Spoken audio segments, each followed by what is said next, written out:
శ్రీమన్మహాగణాధిపతయే నమః శ్రీమాత్రే నమః శ్రీ గురుభ్యో నమః.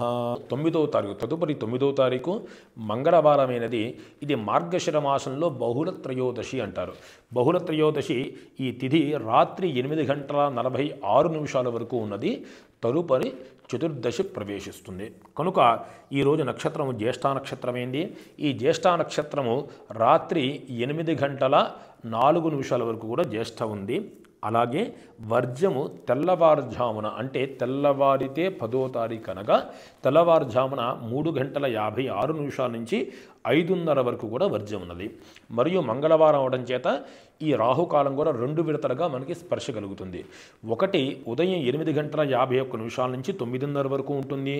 అలాగే రాత్రి 10:52 నుంచి 11:44 వరకు కూడా దుర్ముహూర్తం అనేది ఉన్నది.